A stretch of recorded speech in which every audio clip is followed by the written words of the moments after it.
the giant pickery. It's damn weird. And in this, I'm going to attempt to organize my collective thoughts on various unusual events and things and people that have occurred and things I've studied.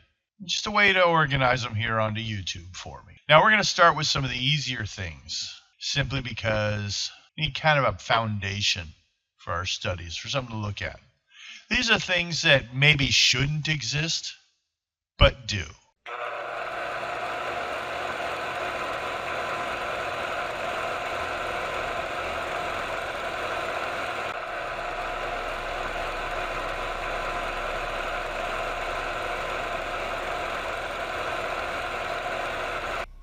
This is an example of a creature that was said to exist, then said not to.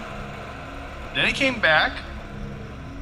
Then I guess the question is, if something exists or not, is it that easy to define that we can get it wrong this often?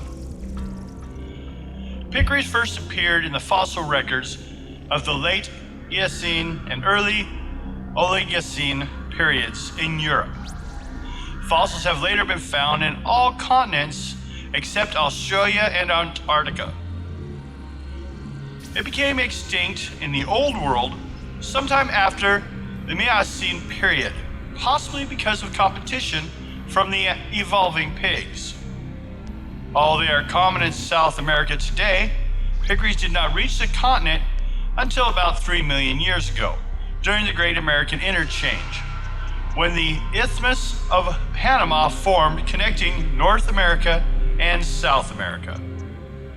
At that time, many North American animals, including piccaries, llamas, and tapirs, entered South America, while some South America species, such as the ground sloths and the opossum, migrated north. First discovered in Brazil in 2000 by Dutch naturalist Mark van Roosmalen. In 2003, he and a German naturalist, historian, filmmaker, Lothar Frenz, succeeded in filming a group and gathering materials, though recently reported it had been known to locals as the Catetu Mundi, which means a great peccary which lives in pairs. It was formally described in 2007, but the scientific evidence for its species status was later questioned, which was one of the reasons for its initial evaluation as data deficient by the IUCN in 2008.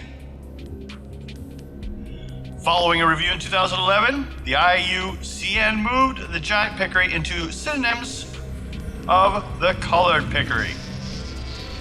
5 skins of the giant peccary had a total length of averaging between 47 to 54 inches, while local hunters have estimated it to 88 to 110 pounds. Also, like a pig, it uses the middle 2 digits for walking, although unlike pigs, the other toes may be altogether absent. Piccaries are omnivores and will eat insects, grubs, and occasionally small animals, although they prefer foods consisting of roots, grasses, seeds, fruit, and cacti, particularly the prickly pear. Pigs and peccaries can be differentiated by the shape of the canine tooth or tusk. In piccaries, the tusk is short and straight. The jaws and tusks of the piccaries are adapted for crushing hard seeds, slicing into plant roots, and they also use their tusks for defending against predators. By rubbing the tusks together, they can make a chattering noise that warns potential predators not to get too close. In recent years, in northwestern Bolivia, near the Madidi National Park, large groups of peccaries have been reported to have seriously injured or killed people. Peccaries are a social animal and often form herds. Over 100 individuals have been recorded for a single herd of white-lipped peccaries, but colored and Chotkoyan peccaries usually form smaller groups. I'm butchering it on pronunciations here. Peccaries have scent glands below each eye and another on their back. Though these are believed to be rudimentary, they use the scent to mark herds' territories, which range between 75 to 700 acres. They also mark other herd members with these scent glands by rubbing one against another.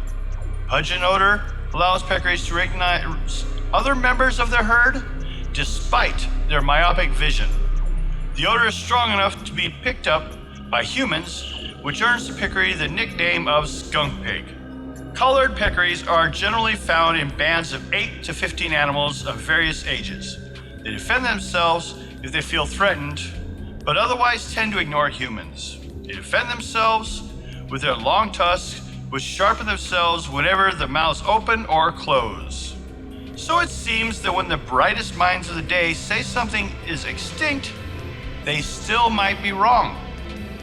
Seems that we can lose track of something as large as a wild pig. And honestly, these don't seem to care much. Who knows where they are? What about the shyer creatures that actually try to hide? There is a lot more information on this species available.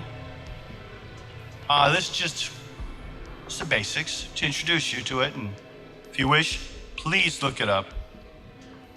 I give some possibilities in the credits here at the end,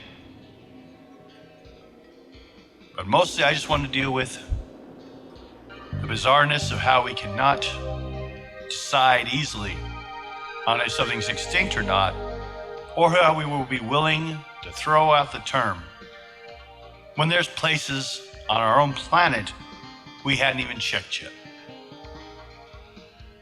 Thank you for your time.